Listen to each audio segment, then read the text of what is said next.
Welcome back to the Final Fantasy VII Remake, and now for the next part or so, we are going to be bouncing back and forth between Tifa and Aerith, and Red XIII, Cloud, and Barret, as this part is the cooperative bit. Basically, what you do is, as I said it in the last part, but I'll repeat again for those who might have forgotten. Every so often, you have to do a task involving one of the teams, and after you've done said task, in order to move on, you have to go to one of those booths that you use to communicate with the others, and you can switch over to them so they can carry on the rest. It's the power of teamwork. Okay, I need some help, guys. What's Tifa's motivation for breaking boxes? She needs to actually train her, her leg moves. When her father, the kick capabilities. When her father died, there were boxes that just happened to be staying there in the corner. No. How Sephiroth killed him by pushing a bunch of boxes onto him. Oh, we already know that that's not how it goes, but so that doesn't really work. That's how it goes in my head, damn it. It's totally canon in my fanfic. We found the door to that ward he was talking Yeah. about, but it's locked and we can't get it open. I mean, stabbing people's overrated anyway.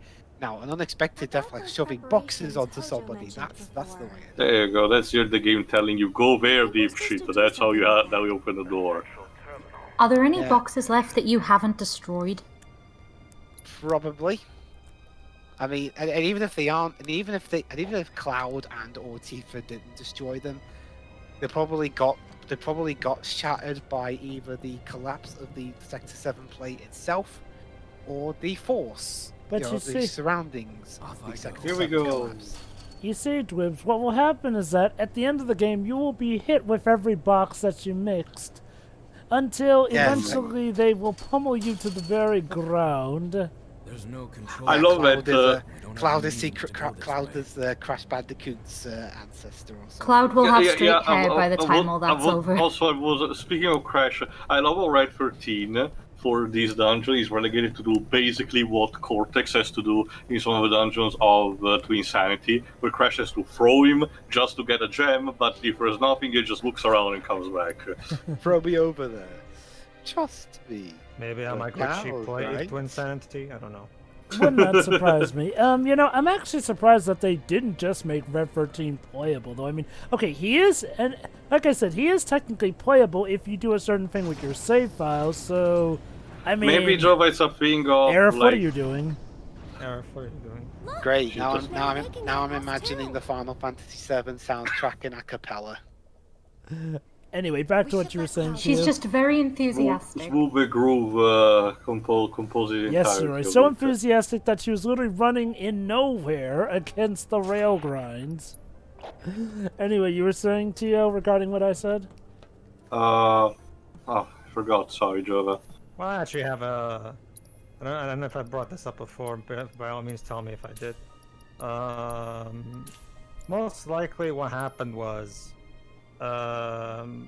they didn't properly finish his gameplay to the point where you can fully make him a party member, in the sense that they probably didn't finish all of his mechanics outright, considering he wasn't meant to be a full-blown playable party member. And that's why they locked and that's why they locked him to just an assist character. And it's so late in the game, it's not even gonna matter all. I mean, what will happen is in second part, that's when the first thing you'll see is a tutorial for Red 13. Mostly Java probably also to give some meat to start with the second part, because remember, after the party gets out of Midgard, the first party member you can get is Yuffie, and that's still a bit away from that. So starting the second part with all the characters that you know and know how to play and to work on them maybe will not be too exciting, but now we're having the idea of having to understand how Red 13 properly plays, There's also the fact that Red 13 is only playable, quote unquote, during Chapter 17, which would make him quite a very limited full-blown party member to use. So I mean, I was like the dungeon itself is not short. It takes a bit of party. When I played it, I was actually surprised by how long it went through. Keep in mind, not really negative, was just, noticing that. This game had a system akin to Fire Fencer F, where when you get a party member, you can keep that party member for New Game Plus playthroughs, even if they're not in the story yet, technically. What does now then I could see a reason to considering how, just like in the original, how narrative driven this is, unfortunately I don't think it would work here. Also, what does PHS stand for? Piece of horse. Oh, it was in the original. Let me get onto the wiki. They said it in the original game, but I forgot. Portable H system, I think. Like the H stands for something else. Portable Just let me homing check. system. Could be. Well, it's not very portable. It's grilled. It's stuck in the ground. Well, this is like a more acute weapon. Remember, in the original, I'm it was sorry, but Cloud's skipping and all. Wait. over the I was after like the monsters whatever Cloud just because it reminds me of that. Maybe PHS stands for Party Handling System or Party Tensai System.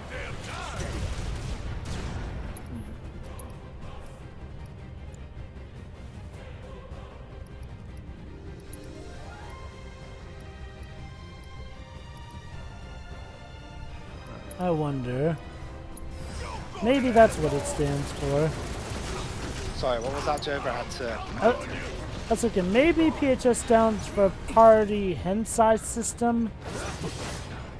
Hensei. I'm checking. And how about pretty high, sir? Because we were very high above the ground. And after Hojo shoved that guy off the ledge for insulting him like that, decided to name the device after him. I could actually see Hojo doing that. Yeah, shoving someone off the cliff, and naming. I'm actually curious too.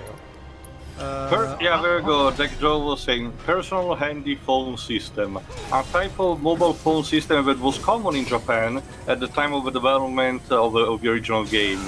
But in the game, PHS stands for Party Henshu editing system. So basically, the localization completely decided to not give a shit and not even call it like cell phone. No, we just say, let's just leave PHS because why not? It sounds cool, I guess. It does. I just find it hilarious that they bothered to change so many things, but not that. That actually begs the question too. What is the PHS terminal in this game named in the Japanese version? If I had to guess, it is the same. Oh, so the Japanese developers are aware of the localization changes. Interesting. See what it is? Actually, it's time materia. No, remember, Pedro. Like I just said, the PHS term, the letters themselves were not changed. Ah, okay. Remember, in the original game, it doesn't say what PHS stand for. We just left, the letters because it was more convenient. We easily could have just called it cell phone, but no, we just left it there because it probably sounded cool. I guess. Boop. I'm actually curious, Theo, how do you think they're gonna handle Vincent's transformations? It's pretty easy. Just it's potentially a limit break, still a limit break, but it just gives a different, simpler moveset, just like the original did. Just in a sense that this time, you still attack instead of, having being automized. Maybe don't do, like, in terms of appearance, maybe don't do what the Hojo Cerberus did, because the transformation clips is number 3 you had to do. In the Hojo Cerberus, the transformations were basically Vincent just getting a slightly different paint coat instead of actually transforming into a beast. That was weird, honestly. It was probably to sell more toys, Jova. And to stick with the whole we were gun recognizable in that kind of sense, because I didn't show that much, unfortunately, in the original, but the transformations of Dwibs, it's number 3 when you had to fool. I guess the idea was for them to stick with the gun gameplay of Dirge of Cerberus, maybe? Not really. Remember, Dirge of Cerberus also has a albeit simple melee system, and at least for the Galleon Beast transformation, you are enhanced with the physical capabilities. Sure, the final transformation in Chaos at the end does give you, like, is also a specific ranged weapon to fight a mega weapon, but it was still mostly focused on physical combat. But in the original game, the transformation had been changed into a completely different new being. The Galleon Beast was a behemoth-like enemy. Then there was the Frankenstein monster-looking, you know. Then there was, I forgot the third transformation, what specifically it was. But then there was Chaos, a literal demon, you know, for the fourth one. So I guess the idea to implement them is really simple.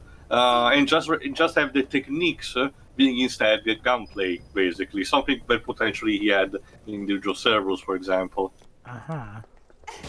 It's a bit more tricky for someone like Kate Sif instead, because while it's easy to have most of his, results from slots or the dice as actual techniques, it would give the matter of giving him an actual new limit break, which he didn't have back in the day. So I do wonder what's gonna happen. Oh shit.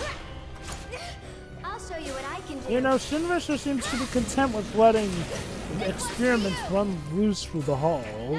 Specifically Hojo, like, I guess the idea is that, oh no, well, I'll just use the drum as a testing ground, you know. And remember, since the Avalanche soldiers are assaulting the building, they use basically the DC Extended Universe excuse of, oh, the building has been evacuated, so that's why there's no personnel right now. What is this You place know, for? when you get down to it, couldn't Shinra technically win if Hojo just alerted the security personnel to their location, seeing as how... He actually did, Jova. Remember, in this version, he does say that reinforcements were arriving, after he defeated the force. And then you actually get to fight instead the shock trooper armors, you know. So the idea, the building was probably alerted. The problem is that the thing is, this version of the story basically tells that both Sephiroth's assault... Oh, actually, that's actually a cool way to implement the horror element. The game first gives you this beast in a cage, so it does give you a sense of security. Then, if I recall correctly, later on, instead it will give you a bit more foreshadowing to the next kind of creature that you have to fight. But I was saying, just as Cloud is freaking out after the party meets Red XIII, it happens to both times. Both Sephiroth starts to attack from the inside, and the Avalanche troops starts attacking the building on the outside, meaning that the entire staff, including the higher-ups, are chock-full busy in order to, thinking about what Hojo does in his laboratory at the moment. I guess the main But thing... in the original game, it was actually more simple in a sense that it basically was telling you that the Turks had kept an eye on you the entire time, and just as you rescued Aerith, they capture you, and then they lock you in a cell, and then all the shit start happening, and that's how Cloud and the others get away.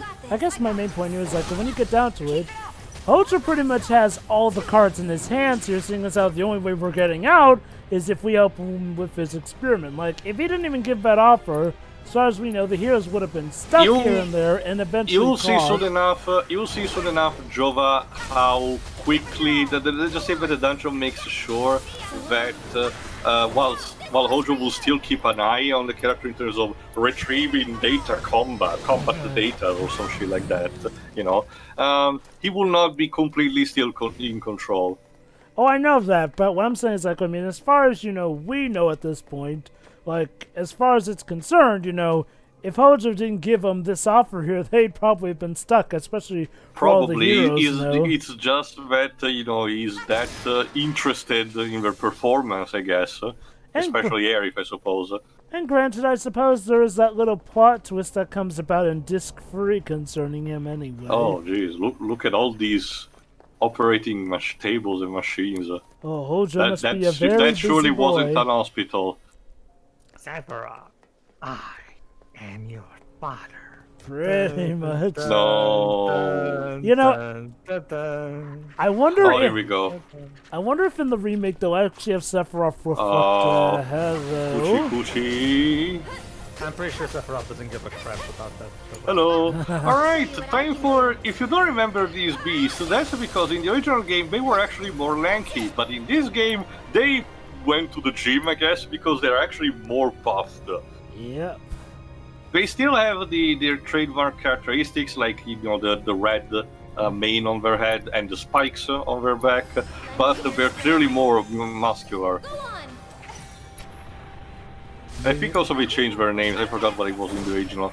Thankfully, if I recall correctly, they don't cast any more Doom on you, so you should be fine. If you say so, Aerith. Perhaps Hojo engineered some gains into them.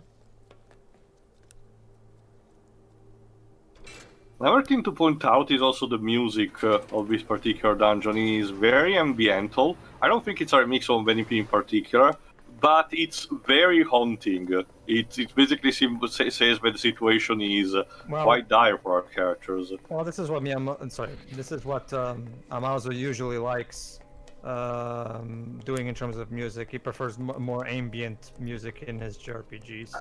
Whatever missed. Aerith and Tifa beating the shit out of some dogs, basically. And that's always been one of my issues with the original 13 soundtrack. I felt the music was a bit too ambient and not bombastic enough in a lot of ways. Look. Let's get across with those. There's a convenient... there you go, there's a ladder there over the convenient gap that's just above two of those monstrosities we have just fought. Huh. Nah, I'm sure. Nothing. Yeah, there you go. We just need to actually, there you go. There you go. Balance ourselves over these two. Nothing wrong can happen. Deep. Girls, maybe you should try going It one at a doesn't sound time. very friendly. Maybe you should go one at a time, girls. No? Yeah, exactly. You know what? I blame Tifa's. Oh dear. Did we wake him up? Yeah, looks like it. It's a shame we don't have float spells. Even the float spell doesn't allow you to properly fly, just to give you a minimal, levitation above ground. Have Eric cast Wingardium Leviosa. Well, true, but that's exactly the thing. If we cast it while we're on top of that pipe, we would. It float wouldn't have slightly above crumbled. the Yeah, pipe. you're right. So yeah, unfortunately, I don't even remember if the original game, had the float No. spells. No, because there wasn't a necessity for doing so. There were some ground-based attack, so ideally it could have been used, but at that point you could just attach an absorb element material to anything Earth like Titan, and you would have absorbed that freely. And even so, there wasn't that much Earth magic in the first place. There were flying enemies, sure, that could avoid that outside of your physical attacks. Of non-ranged characters, but no, there wasn't really any. Honestly, I don't remember when was the last time there was the float spell, because 4 definitely has it. I don't remember if 5 and 6 had it. I'll check. I might as well. I still have the wiki tab open. Hopefully nothing else will assault you two on your journey. Okay, no, right, I forgot 9 had it. I remember, because it's also important against people like Leech. Yeah. Well, remember, 9 was meant to be more of a throwback to the classic, so obviously it was going to include some older spells. Although 8 also had float, to be fair. There you go, there's the magic. Yeah, there you go, it was in 4, of course, after years, 5, 6, 8, 9, 11, yeah, 12 also has it. You have to avoid the traps, tactics, explorers, and there's also in the game I'm playing currently, War of the Visions. I have Brave Exvius. But yeah, right, the last official appearance in terms of chronology was 12. I hate that man, I really do. Maybe 16 will bring them back, who knows. Oh yeah, Who doesn't? Well, first of all, we got to find out what. First of all, we have to know more about what that new project is from the Luminous team. Project Athia. Yeah. Hopefully, forward to that. hopefully, for when the game comes out, the Luminous engine will be optimized so that it won't blow up my PS5. Well, the PS5, well, hopefully the PS5 will be powerful enough to handle To the sustain Luminous. Let us not I mean, forget, it can- despite the it can power run- of a console, it still depends on how well the developers make the engine. Like, True. you could be running Remember, the Luminous struggles a bit also on the PC version of 15. Yeah, and mean, it PCs can are run- still the it can run- strongest consoles, well, the strongest game running machines out there. So if even the PC has issues with the Luminous engine, well, I mean, it runs 14 just fine, and that's based off the version of the Luminous engine. Mine- Yeah, remember- All it does, it just kicks my PS4's fan up. Right. My turn. mind you, this was after Final Fantasy XIV had to be majorly modified.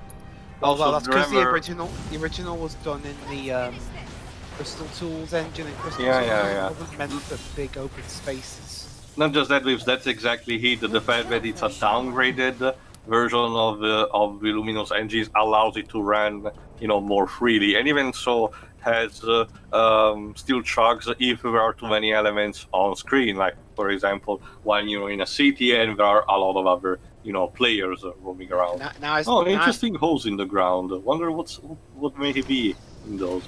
Sorry. now I'm curious as to how the PS5 version of You it's think going now the others can get across too? Oh, for what? Sorry, 15? 14. Oh, 14, sorry. I'm pretty sure the same as the console version. The only thing that changes in time is the fact that with the newer expansions, introducing new stuff, the previous console versions are not anymore supported, like the PS3 version at this point is not anymore supported with Shadowbringers, I think. I think it was. Or Stormblood, I forgot. Stormblood No, they the kept first Advance War was still supported. I think Stormblood was too, but whatever. But yeah, for example, there will be a time where the PS4 version will not be supported anymore. But if Square did the same that they did for the launch of 14 on console, they probably would allow anyone who has, a PS4 version to migrate on a PS5 with probably a discount, if not for free. All right, Cloud, pull the lever. All right. The other lever. Yeah, that'd be something if the game gives you a choice of levers, but if you pull the wrong one, it'll send Cloud, Barret, and Red 13 to their deaths. Well, technically, it might not be necessary, considering probably for backwards compatibility, it could possibly just be run that way. Because Final Fantasy 14 is an MMO, most likely it's one of the ones being tested by Sony. Not just that, no, unfortunately that depends because, as the expansion progresses, the games start to receive upgrades in themselves in how an area is optimized, textures being, slightly revamped here and there, enemies having new type of attacks. So a simple, not even port, backward compatibility type of port probably would not be completely feasible because for that kind of sense, the PS4 version should have been a port of a PS3 version, which is not. It's still its own version. So we'll have to see. So, Dwibs, where are we going next time? Well, let's see. Well, we'll still be stuck in this area, unfortunately. Yeah. But hopefully we'll get more and more further in, and hopefully wipe that stupid smirk off of Hojo's face. Dwibs, it's just science. Come on. Yeah. Just science. Yeah, sure. Ask all those people who got mutated into hideous creatures that.